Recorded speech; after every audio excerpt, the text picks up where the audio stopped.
একটা পাতানো নির্বাচন করবার ষড়যন্ত্র দেশে চলমান এবং এই ষড়যন্ত্রটা শেষ পর্যন্ত চলতে থাকবে। কারণটা হচ্ছে এই যে গত 1.5 বছরে যে দেশের যে 12টা বাজিয়েছে, আওয়ামী লীগের যে 12টা বাজিয়েছে, এই সরকার যদি একটা নিরপেক্ষ এবং সব দলের অংশগ্রহণে নির্বাচন করে তাহলে আপনি নিশ্চিত থাকতে পারেন যে আওয়ামী লীগ ক্ষমতা আসবে। কারণ গত 1.5 বছরে আওয়ামী লীগ বিপুল জনপ্রিয়তা, আমরা এই কথাগুলো বারবার বলছি। 24 অগাস্টে যখন আওয়ামী লীগের পতন হলো, আওয়ামী লীগের কিন্তু কোনো জনপ্রিয়তা ছিল না। সেই সময় জনপ্রিয়তা একদম শূন্যের কোঠায় নেমে গিয়েছিল।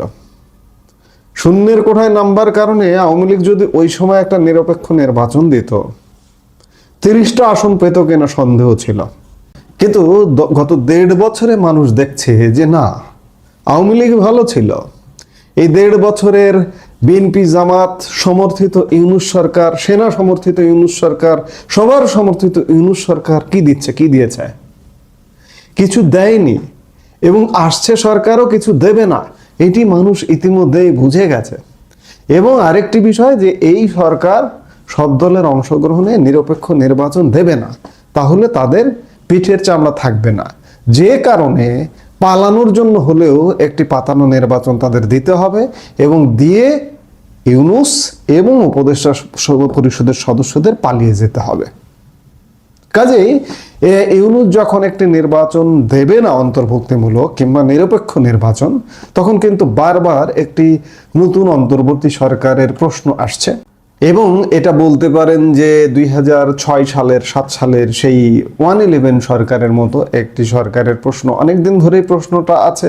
আবার নতুন করে গতকালকে নয়াদিল্লিতে এমন একটি প্রশ্ন এলো যে বাংলাদেশে যদি নতুন কোনো অন্তর্বর্তী সরকার দায়িত্ব নেয় এবং তারা সুষ্ঠু ও অবাধ নির্বাচনের পরিবেশ নিশ্চিত করে, তাহলে আওয়ামী লীগ নির্বাচনে অংশ নিতে প্রস্তুত রয়েছে বলে দলটির নেতাদের পক্ষ থেকে ঘোষণা দেওয়া হয়েছে।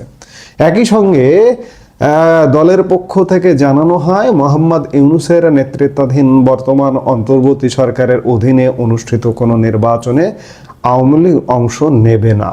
তাদের মতে এই সরকারের অধীনে সুষ্ঠু, অবাধ ও গ্রহণযোগ্য নির্বাচন সম্ভব নয়। এটি ওয়াইজ ডিসিশন।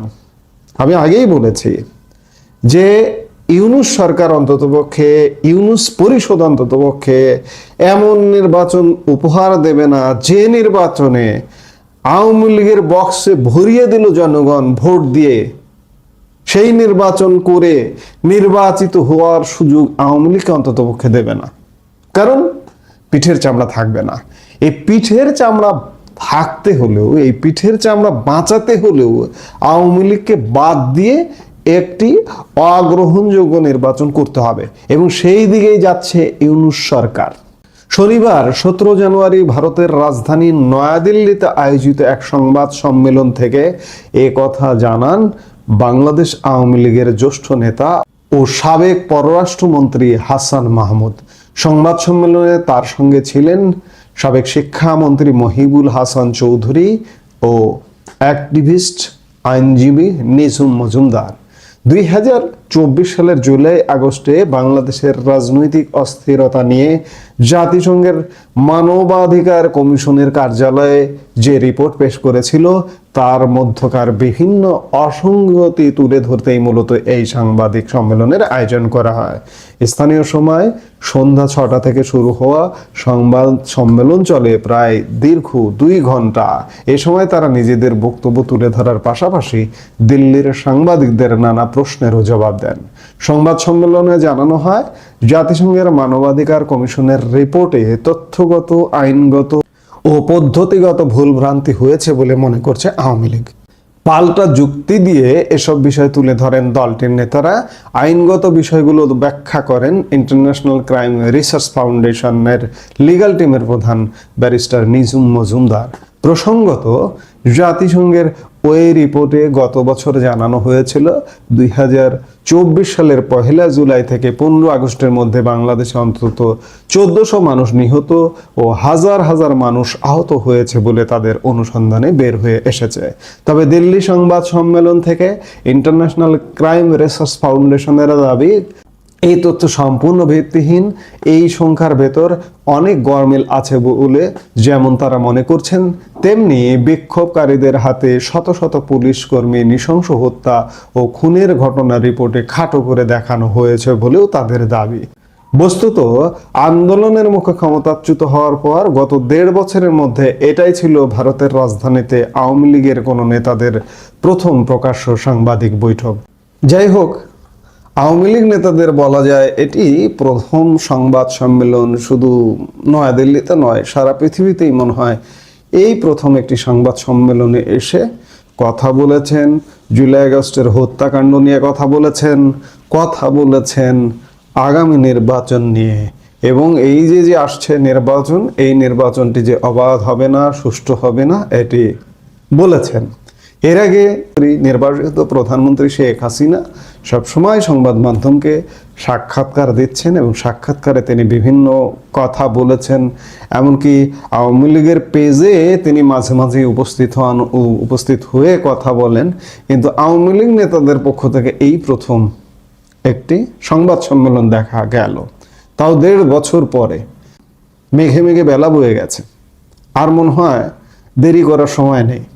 ইউরোপ আমেরিকা নয়, আমার মনে হয়, আমি ধারণা করি যে দিল্লি কিংবা কলকাতায় বাংলাদেশের পক্ষে কাজ করার প্রধান ভূমি হতে পারে এই মুহূর্তে।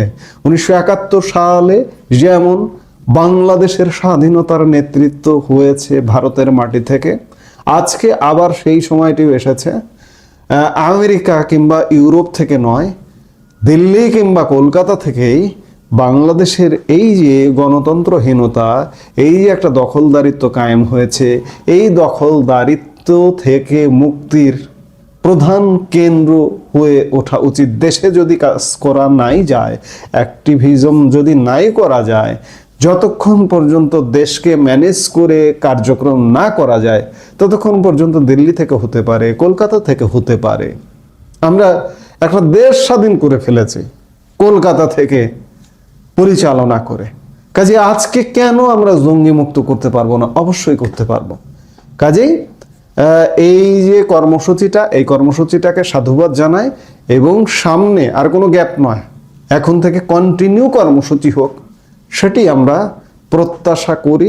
এবং অচিরেই একটি নয়া তত্ত্বাবধায়ক সরকার বা অন্তর্বর্তীকালীন সরকার গঠিত হোক। এই যে 12 ফেব্রুয়ারির নির্বাচনটা যদি হয়েও যায়, আমি বারবার একটা কথা বলছি, এই নির্বাচনটা হয়ে যাওয়া মানে সব শেষ কথা নয়। এর আগেও আপনারা জানেন 1996 সালের 15 ফেব্রুয়ারি একটা কয়েকদিনের নির্বাচন হয়েছিল। সেই নির্বাচনটা হবার পরেও অল্প সময়ের মধ্যে পদত্যাগ করে তত্ত্বাবধায়ক সরকারের অধীনে সেই সময়ের বিএনপি সরকার নির্বাচন দিতে বাধ্য হয়েছিল। আজকে 12 ফেব্রুয়ারি পাতানো নির্বাচনে যাদেরকে ক্ষমতায় বসিয়ে দেওয়া হবে, তাদেরকে পতন ঘটিয়ে আরেকটি নির্বাচন করা সম্ভব হবে না কেন? এবং সেই নির্বাচনে আওয়ামী লীগ অংশ নেবে এবং সত্যিকার অর্থে বাংলাদেশের যে অবস্থা করে দিয়েছে